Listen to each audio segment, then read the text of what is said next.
Coming up on Mustang World News, the Trump transition.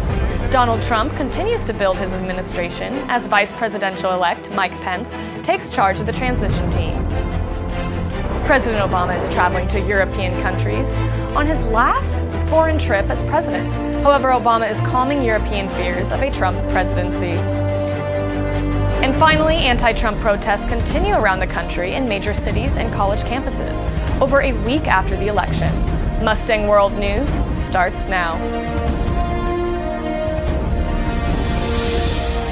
Broadcasting from Mustang News International Headquarters on Cal Poly's campus, this is Mustang World News. Hello and welcome to Mustang World News. I'm Amanda Fridley. We begin today with the Trump transition.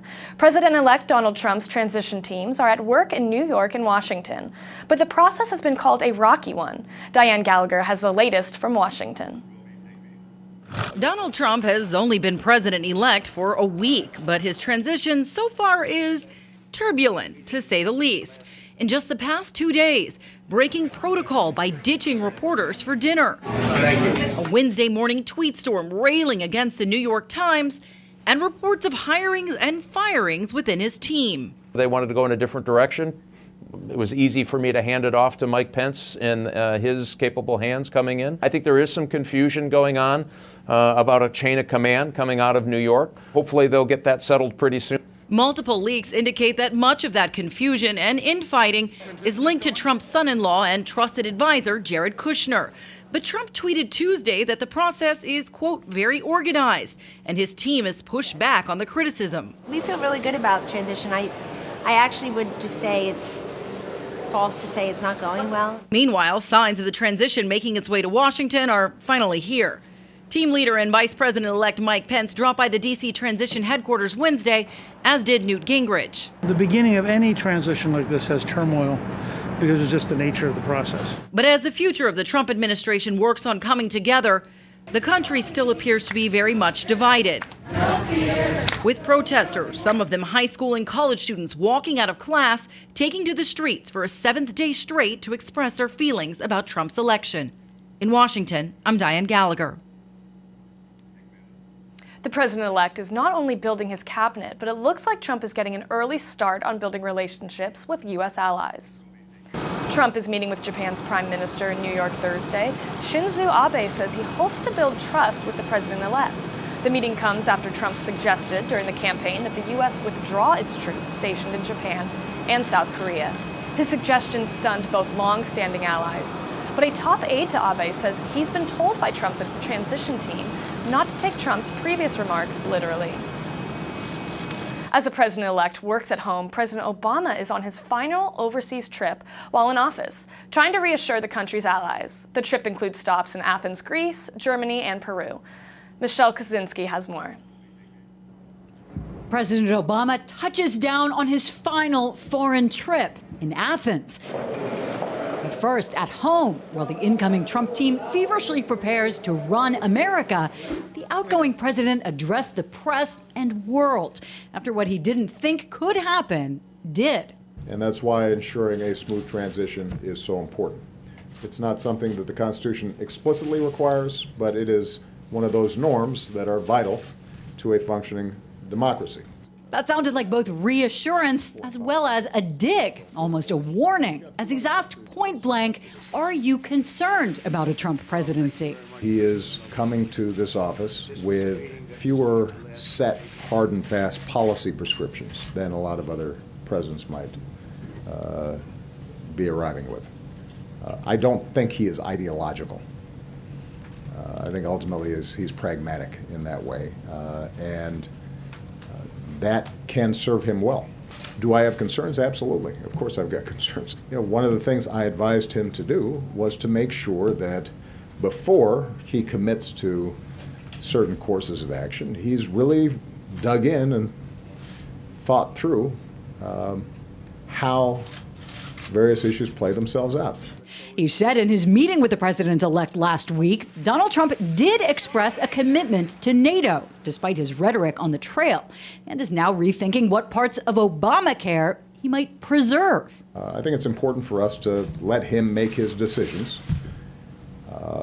and I think the American people will judge. Wanting to put some optimism there, even as a still shell-shocked party picks up the pieces. The president saying reflection will be healthy for Democrats and for Donald Trump. There are going to be certain elements of his temperament that will not serve him well unless he recognizes them and corrects them. And if things get worse, then the American people will figure that out pretty quick. And if things get better, then more power to him. And I'll be the first to congratulate him. Over a week after the election, anti-Trump protests continue around the country in cities and in college campuses. Protests have erupted the day after Trump was announced as the next president of the United States. Most protests have been peaceful, but others have turned into riots, such as in Portland, Oregon.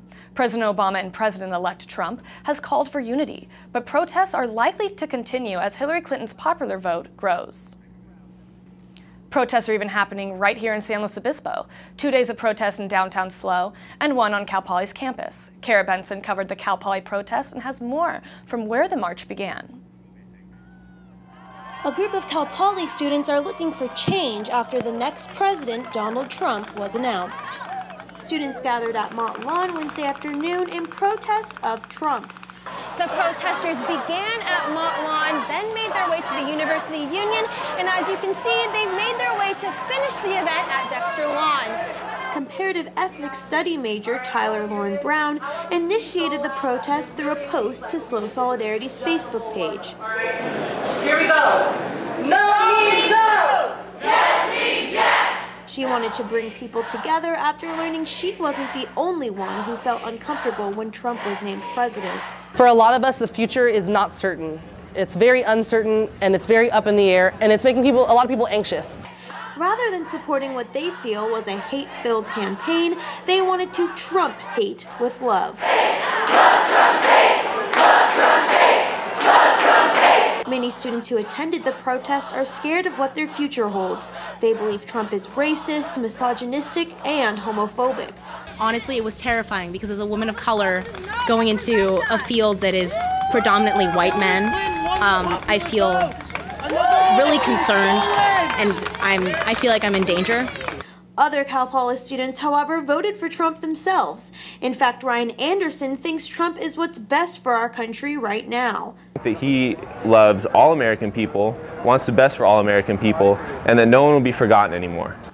While nothing turned physical, some Trump supporters still felt like the frustration could have been handled differently. Because obviously America has spoken, the decision is made, Donald Trump is going to be our president, and people need to work together to make the country it is with what we have. So. Much like with her political beliefs, Brown disagrees. If I didn't believe in the student body before today, after what we just did, I believe a lot more. So I'm really hopeful for that. Well, that's all we have for Mustang World News this week. I'm Amanda Fridley. From all of us at Mustang News here and abroad, thanks for watching and have a happy Thanksgiving.